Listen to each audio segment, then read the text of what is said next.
नमस्कार सभी।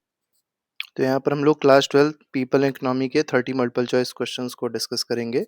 चैप्टर का नाम है ट्रांसपोर्ट एंड कम्युनिकेशन। तो चलिए फर्स्ट क्वेश्चन देखते हैं। फर्स्ट क्वेश्चन में क्या कहा गया? What is the largest mode of transport in India in terms of length? देखिए, रोड लेंथ नहीं होगा, यहाँ पर लेंथ होना चाहिए। तो लेंथ के हिसाब से आपको बताना है जो सबसे बड़ा मीन्स ऑफ ट्रांसपोर्ट है इंडिया का, वो कौन सा है? तो ये रोडवेज है, रोड्स है। ठीक है, तो सी ऑप्शन जो है वो बिल्कुल सही हो जाएगा। अप्रोक्सीमेटली आप अगर देखेंगे 62.16 लाख किलोमीटर की रोड इंडिया में डेवलप हो चुकी है। तो 62.16 लाख किलोमीटर की रोड डेवलप हो चुकी है इंडिया में। ठीक है, आगे बढ़ते हैं, क्वेश्चन नंबर 2 पे आते हैं। सेकंड क्वेश्चन कह रहा है which organisation is responsible for development of national highway? अब नेशनल हाईवे डेवलपमेंट कौन करता है? तो नेशनल हाईवे जो है उसको एनएचएआई डेवलप करता है। इसका फुल फॉर्म होता है national highway authority of India limited. ठीक है, और ये मिनिस्ट्री ऑफ ट्रांसपोर्ट के अंडर में आती है, ये भी बात याद रखिएगा। आगे बढ़ेंगे, अगला क्वेश्चन देखेंगे। अगला क्वेश्चन देखिए क्या कह रहा है। क्वेश्चन नंबर 3 है what percentage of freight traffic is in India is carried by roads? तो रोड से कितना ट्रैफिक कैरी होता है, वो भी फ्रेट ट्रैफिक मतलब जो माल होता है, जो मतलब एक तरीके से कह सकते हैं जो बिजनेस के लिए यूज किया जाता है, ट्रेड जिससे होता है। तो कितना परसेंट जो है वो ट्रेड इससे होता है रोड से? ये अप्रोक्सीमेटली अगर आप देखेंगे 70% ट्रेड इसी से होता है। और 85% जो पैसेंजर ट्रैफिक है वो भी किस पे होता है? रोड पे होता है। तो आप समझ पा रहे होंगे रोड की कितनी बड़ी इंपॉर्टेंस होती है। What is the longest national highway development project? तो सबसे बड़ा नेशनल हाईवे डेवलपमेंट प्रोजेक्ट जो है वो कौन सा है? तो ये भारतमाला है अभी तक। ठीक है, तो भारतमाला के बारे में याद रखिएगा। ये 26,000 किलोमीटर का बनना है। कितना बनना है? 26,000 किलोमीटर का भारतमाला प्रोजेक्ट है और मेनली इकोनॉमिक कॉरिडोर है। ये बात याद रखिएगा, मतलब मेनली ट्रेड पर्पस के लिए ही ये बनाया जा रहा है। आगे बढ़ते हैं, अगले क्वेश्चन पे आएंगे। अगला क्वेश्चन है question number 5। The Konkan railway connect which two states? देखिए, कोंकण रेलवे जो है ये कौन से दो स्टेट्स को कनेक्ट करता है, ये इस क्वेश्चन में आपसे पूछा गया। तो ये मेनली महाराष्ट्र और कर्नाटका को कनेक्ट करता है। तो सी ऑप्शन जो है बिल्कुल सही है इसमें। ठीक है, तो कोंकण रेलवे अगर आप देखेंगे तो कितने किलोमीटर का है अगर पूछा जाए तो 760 किलोमीटर का है। ठीक है, और महाराष्ट्र को ये कर्नाटका से कनेक्ट करता है। महाराष्ट्र में जो जगह है उसका नाम है रोहा। ठीक है, तो रोहा को कनेक्ट करता है किससे? मैंगलुरु से कनेक्ट करता है। जैसे बेंगलुरु है वैसे ही क्या है? मैंगलुरु है, तो मैंगलुरु से कनेक्ट करता है। आगे बढ़ते हैं, the first national waterway runs between? तो पहला जो नेशनल वाटरवे जिसको NW1 भी कहा जाता है, तो ये किसके किसके बीच में है? तो प्रयागराज से हल्दिया के बीच में है। प्रयागराज कहाँ पर है? उत्तर प्रदेश में। हल्दिया कहाँ पर है? वेस्ट बंगाल में है। कितने किलोमीटर का है अगर पूछ लिया जाए तो 1620 किलोमीटर का, मतलब बहुत ही लंबा वाटरवे है, ये बात याद रखिएगा। क्वेश्चन नंबर 7 पे आते हैं, the first railway line India was constructed in? तो पहली रेलवे लाइन जो बनाई गई थी भारत में वो कब कंस्ट्रक्ट हुई थी? या पहली रेलवेज अगर आप देखेंगे 1853 में चली थी। और किसके किसके बीच में चली थी? बॉम्बे से थाने के बीच में चली थी। ठीक है, ये बात याद रखिएगा।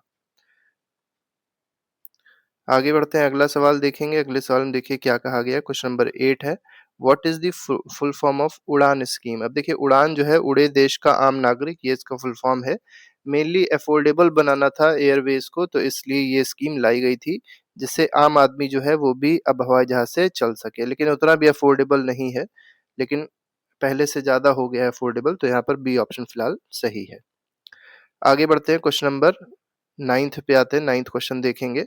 Which body manages satellite communication in India? तो कौन सी ऐसी बॉडी है जो सैटेलाइट कम्युनिकेशन को मैनेज करती है? जो सैटेलाइट में कम्युनिकेशंस होते हैं उसको मैनेज करने का काम कौन किसका होता है? तो इनसैट का होता है। किसका काम है? इंडियन नेशनल सैटेलाइट सिस्टम का काम है। और मेनली कब स्टैब्लिश हुई थी? तो 1983 में इसको स्टैब्लिश किया गया था। ठीक है, आगे बढ़ेंगे, अगले क्वेश्चन पे आएंगे। क्वेश्चन नंबर 10th है। इसमें पूछा गया which pass is highest motorable road maintained by BRO? अब देखिए, हाईएस्ट मोटरेबल रोड जो है वो कौन सी है जो बीआरओ मेनली मेंटेन करती है जिसको? तो ये खारदुंगला है। ठीक है, पहले खारदुंगला थी, अभी बदल गई है, लेकिन अभी भी फिलहाल देखेंगे अगर एनसीईआरटी में देखा जाए तो खारदुंगला ही दिया हुआ है। ठीक है, बाकी फिलहाल आप देख लीजिएगा। एक हाईएस्ट मोटरेबल रोड है जो अब जिसका नाम बदल दिया गया है, वो नाम दूसरा है, खारदुंगला नहीं है। चलिए आप लोग उसका नाम कमेंट बॉक्स में बताइएगा कि प्रेजेंट में जो हाईएस्ट मोटरेबल रोड है वो कौन सी है, ठीक है, हालांकि वो भी लद्दाख में ही आती है। विच port handles the highest volume of cargo in India, तो सबसे ज्यादा कार्गो जो है वो कौन से पोर्ट हैंडल करती है, तो एक कांडला पोर्ट से हैंडल होता है, ठीक है। तो मतलब ज्यादातर अगर आप देखेंगे इंपोर्ट एक्सपोर्ट जो है कांडला पोर्ट से ही आपको देखता हुआ मिलेगा, ठीक है। ये one of the busiest port है इंडिया का। आगे बढ़ते हैं, क्वेश्चन नंबर 12 पे आते हैं। How many ports are there in India, देखिए मेनली मेजर पोर्ट्स पूछे गए हैं कि जो मेजर पोर्ट्स इंडिया में हो टोटल कितने हैं, तो ये 12 हैं, ठीक है, जिसमें मुंबई आ जाएगा, चेन्नई आ जाएगा, कोलकाता, कांडला, कोची, ये सब आ जाएंगे, और भी बहुत सारे हैं, तो 12 हैं total major ports. Which communication system use optical fibre, तो कौन सा ऐसा कम्युनिकेशन सिस्टम है जो ऑप्टिकल फाइबर को यूज करता है, तो पहला दिया गया postal system, mobile phones, radio, internet. तो देखिए ऑप्टिकल फाइबर की बात करी गई तो इंटरनेट जो है ये ऑप्टिकल फाइबर पे चल रहा है आजकल। Which river is navigable by steamers up to Dibrugarh, अब देखिए डिब्रूगढ़ तक अगर आपको जाना है तो कौन सी रिवर जो है उससे आप जा सकते हैं, नेविगेबल है जो, ये है ब्रह्मपुत्रा रिवर, तो बी ऑप्शन बिल्कुल सही है। आगे बढ़ते हैं, क्वेश्चन नंबर 15 देखेंगे। The first metro rail in India was introduced in, तो पहली मेट्रो रेल जो इंडिया में इंट्रोड्यूस हुई थी वो कहाँ इंट्रोड्यूस हुई थी, तो ये कोलकाता में इंट्रोड्यूस हुई थी, तो डी ऑप्शन बिल्कुल सही है। तो पहला मेट्रो रेल सिस्टम कहाँ पे स्टार्ट हुआ था इंडिया में, कोलकाता में। क्वेश्चन नंबर 16 पे आते हैं। विच of the following is busiest railway junction in India, तो सबसे ज्यादा बिजी जो रेलवे जंक्शन इंडिया का वो कौन सा है, तो ये मुगल सराय है, ठीक है। तो बिजिएस्ट रेलवे जंक्शन कौन सा है, मुगल सराय है। और अगर आप देखेंगे तो लार्जेस्ट रेलवे यार्ड भी है ये, ठीक है। आगे बढ़ते हैं, क्वेश्चन नंबर 17 देखेंगे। What is the length of golden quadrilateral highway project, तो गोल्डन क्वाड्रिलेटरल जो है ये मेनली दिल्ली, मुंबई, चेन्नई, कोलकाता को कनेक्ट करता है, और इसकी लेंथ अगर आप देखेंगे तो 5846 किलोमीटर की है, ठीक है। तो दिल्ली हो गया, मुंबई हो गया, चेन्नई हो गया, कोलकाता हो गया, तो इसलिए क्वाड्रिलेटरल बोला गया है इसको। आगे बढ़ेंगे, 18 question. Which river stretch forms national waterway two, अब देखिए नेशनल वाटरवे टू जो है उसके बारे में पूछा गया, कौन सी रिवर पे है, तो ये ब्रह्मपुत्रा रिवर पे है, ठीक है। और ये कहाँ से कहाँ तक है, तो सदिया से धुबरी तक है, और कौन सी रिवर पे, ब्रह्मपुत्रा रिवर पे है। अटल टनल कनेक्ट्स विच लोकेशन, देखिए अटल टनल बहुत ही इंपॉर्टेंट है, ये कहाँ से कहाँ तक कनेक्ट करती है, तो मनाली को लाहौल स्पीति से कनेक्ट करती है, तो बी ऑप्शन बिल्कुल सही है। कितने किलोमीटर का अटल टनल अगर देखा जाए तो 9.02 किलोमीटर का है, ठीक है। और वन ऑफ दी लार्जेस्ट जो हाईवे टनल है वो है अटल टनल, ठीक है, इंडिया का सबसे बड़ा है फिलहाल। आगे बढ़ते हैं, क्वेश्चन नंबर 20 पे आते हैं। The first oil pipeline in India was laid from, तो पहली ऑयल पाइपलाइन जो ले करी मतलब जो लगाई गई थी वो कहाँ से कहाँ तक थी ऑयल पाइपलाइन, तो नहर कटिया से बरौनी तक थी, तो बी ऑप्शन बिल्कुल सही है, ठीक है। ये मेनली 1157 किलोमीटर की है, 1157 किलोमीटर की है, ये बात याद रखिएगा, ठीक। आगे बढ़ते हैं, नहर कटिया जो है ये आप देखेंगे असम में है, और बरौनी जो है ये बिहार में है। 21st क्वेश्चन पे आते हैं। विच of the following road was build by Sher Shah Suri, अब कहा जाता है कि इस रोड को शेर शाह सूरी ने बिल्ड किया था, इसको क्या कहते हैं, शाही रोड भी कहते हैं, या इसको जीटी रोड भी कहा जाता है, ठीक है, ग्रैंड ट्रंक रोड। 22nd पे आते हैं। बीआरओ का मतलब क्या होता है, तो बॉर्डर रोड ऑर्गेनाइजेशन इसका मतलब होता है, तो बीआरओ बॉर्डर रोड ऑर्गेनाइजेशन, तो बी ऑप्शन बिल्कुल सही है, ठीक है। मेनली जो बॉर्डर से सटी हुई रोड्स होती हैं उसका डेवलपमेंट का काम बीआरओ का ही होता है। Doordarshan was D linked from AIR या ऑल इंडिया रेडियो इन, तो दूरदर्शन की डीलिंकिंग कब हो गई थी, मतलब एक इंडिपेंडेंट एंटाइटी के रूप में 1976 में इसको बना दिया गया था। पहले दूरदर्शन और ऑल इंडिया रेडियो एक ही थे, बाद में दोनों को क्या कर दिया गया, अलग अलग कर दिया गया था 1976 में। Which canal system is a part of national waterway 3, तो कौन सा कैनाल सिस्टम है जो नेशनल वाटरवे 3 के पार्ट है, तो ये वेस्ट कोस्ट कैनाल है, तो west coast canal is the correct answer, that is option number B. और नेशनल वाटरवे 3 अगर आप देखेंगे तो कहाँ से कहाँ तक है, तो कोट्टापुरम से कोल्लम तक है, ठीक है, कोट्टापुरम से कोल्लम तक है, बात याद रखिएगा। आगे बढ़ते हैं, question number 25। Which of the following statement is true about road traffic, अब रोड ट्रैफिक से रिलेटेड आपको बताना है कौन सा स्टेटमेंट यहाँ पर सही है, तो नेशनल हाईवे में 20% ऑफ रोड लेंथ नहीं, 40% है, ठीक है। नेशनल हाईवे कैरी मतलब रोड लेंथ अगर आप देखेंगे 20% नहीं है, लेकिन कैरी 40% ऑफ टोटल ट्रैफिक को कैरी करता है, ये बात बिल्कुल सही है। ठीक है, नेशनल हाईवे जो है 40% जो ट्रैफिक है वो नेशनल हाईवे पे ही चलता है।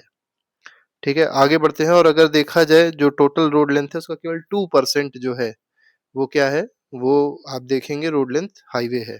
ठीक है, मतलब टोटल जो रोड इंडिया में है उसका केवल 2% ही है जो नेशनल हाईवे है। आगे बढ़ते हैं, which city did India's first air mail service connect in 1911?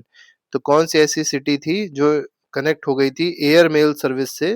ठीक है, 1911 में किस सिटीज को कनेक्ट किया गया था? तो इलाहाबाद से नैनी को कनेक्ट किया गया था, तो सी ऑप्शन बिल्कुल सही है। अब आप समझ रहे होंगे 1911 जो थी, इस समय अगर आप देखेंगे तो जो अंग्रेजों का शासन था और इलाहाबाद बहुत ही इम्पोर्टेंट जगह थी, तो यहाँ पर इसीलिए कनेक्शन किया गया था इन दोनों के बीच में। Which of the following fuel is eco friendly for transport?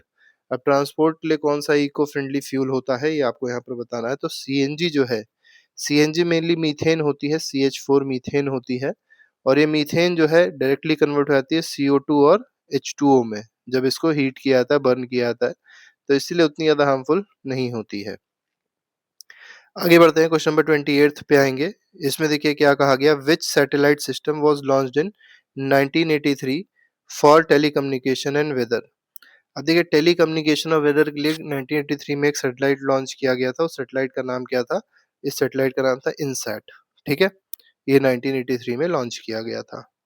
Which major communication reform took place in 1957? 1957 में क्या हुआ था? तो ऑल इंडिया रेडियो जो था उसका नाम कर दिया गया था आकाशवाणी। तो रेडियो का नाम बदल के आकाशवाणी कर दिया गया था, तो सी ऑप्शन बिल्कुल सही है। लास्ट क्वेश्चन है 30th क्वेश्चन, इसमें कहा गया which communication system is most effective in remote areas quickly? तो रिमोट एरियाज मतलब गांव-गांव तक ये जो कम्युनिकेशन सिस्टम है इसकी रीच अब पहुंच चुकी है, तो इसके बारे में बात हो रही है, सैटेलाइट कम्युनिकेशन के बारे में बात हो रही है। तो इस तरीके से, और अगर सैटेलाइट होगा तो किसी भी तरीके का कम्युनिकेशन आप आसानी से कर सकते हैं गांव भर में भी। तो 30 एमसीक्यूज थे, इसके अलावा बाकी के जो एमसीक्यूज हैं प्लेलिस्ट में लगे हैं, जिसको आप जाके देख सकते हैं और अपना रिवीजन अच्छे से कर सकते हैं। अभी के लिए फिलहाल नहीं, thank you very much, good bye, जय हिंद।